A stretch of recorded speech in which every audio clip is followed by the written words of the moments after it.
You are the vanguard of knowledge and consciousness, a new wave in a vast ocean of possibilities.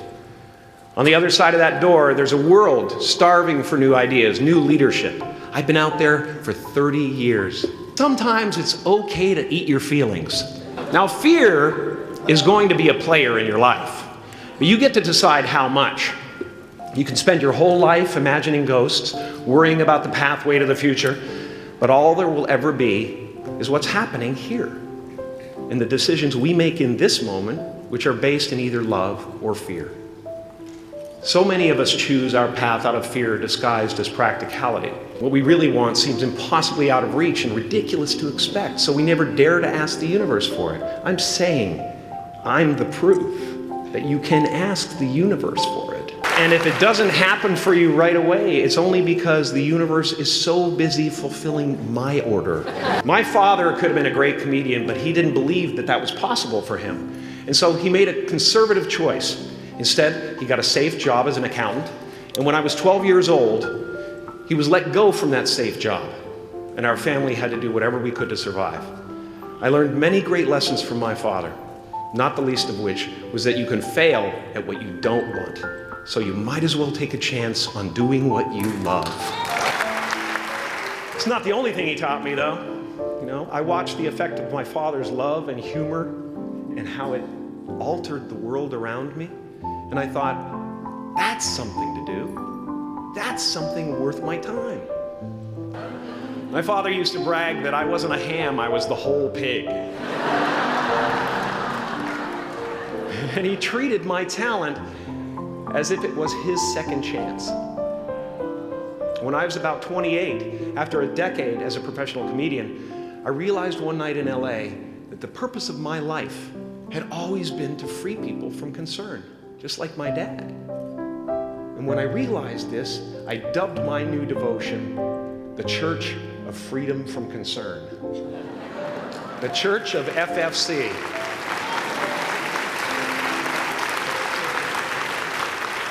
And I dedicated myself to that ministry.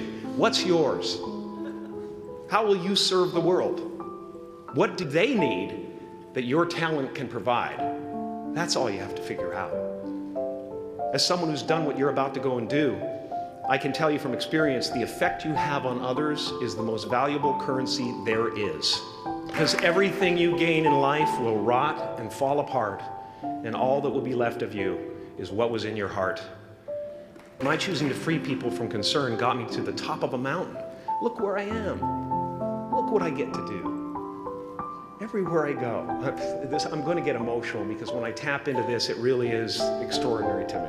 I did something that made people present their best selves to me wherever I go. I am at the top of the mountain, and I was, and the only one I hadn't freed was myself. And that's when my search for identity deepened. I wondered who I'd be without my fame. Who would I be if I said things that people didn't want to hear? Or if I defied their expectations of me? What if I showed up to the party without my Mardi Gras mask and refused to flash my breasts for a handful of beads? But you guys are so ahead of the game. You already know who you are. And that peace that we're after, lies somewhere beyond personality, beyond the perception of others, beyond invention and disguise, even beyond effort itself. You can join the game, fight the wars, play with form all you want, but to find real peace, you have to let the armor go. Painting is one of the ways I free myself from concern, a way to stop the world through total mental, spiritual, and physical involvement. But even with that comes a feeling of divine dissatisfaction.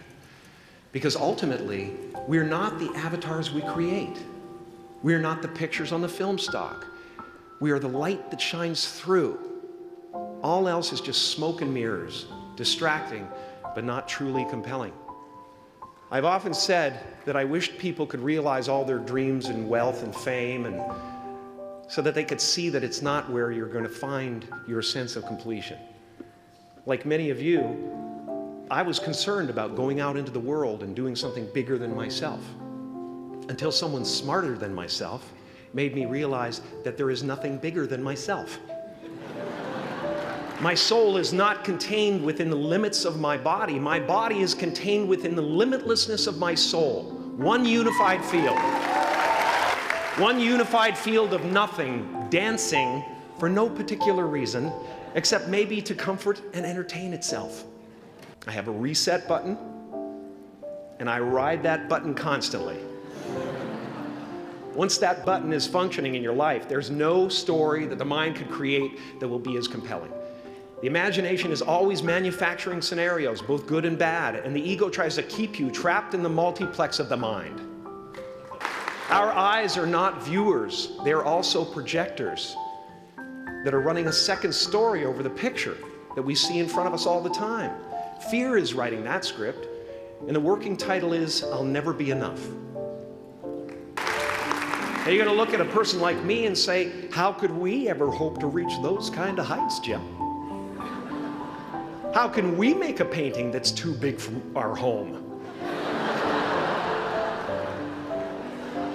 How do you fly so high without a special breathing apparatus? This is the voice of the ego. And if you listen to it, there will always be someone who's doing better than you. No matter what you gain, ego will not let you rest. It will tell you that you cannot stop until you've left an indelible mark on the earth, until you've achieved immortality.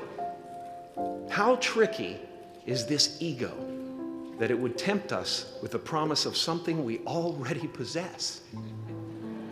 So, I just want you to relax. You know, that's my job. Relax and dream up a good life. I had a substitute teacher from Ireland in the 2nd grade that told my class during morning prayer that when she wants something, anything at all, she prays for it and promises something in return, and she always gets what she wants. Well, I'm sitting at the back of the classroom, you know, thinking, wow, my family can't afford a bike, you know. So I went home and I prayed for one. And I promised I would recite the rosary every night in exchange. Broke that promise. But 2 weeks later, I got home from school to find a brand new Mustang bike with a banana seat and Easy Rider handlebars. Yeah. From fool to cool. My family informed me that I had won the bike in a raffle that a friend of mine had entered my name in without my knowledge whatsoever.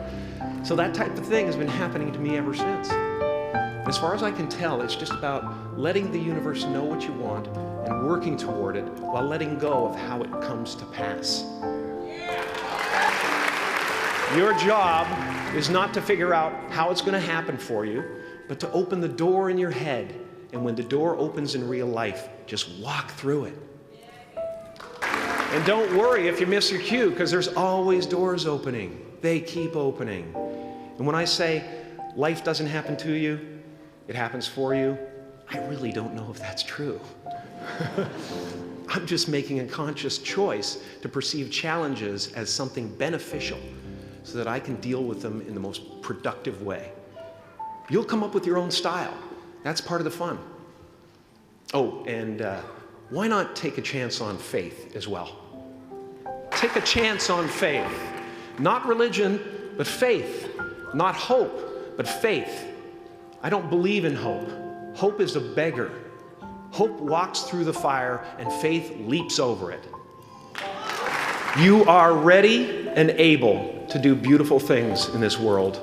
And after you walk through those doors today, you will only ever have two choices: love or fear. Choose love, and don't ever let fear turn you against your playful heart. Thank you so much. I'm so honored.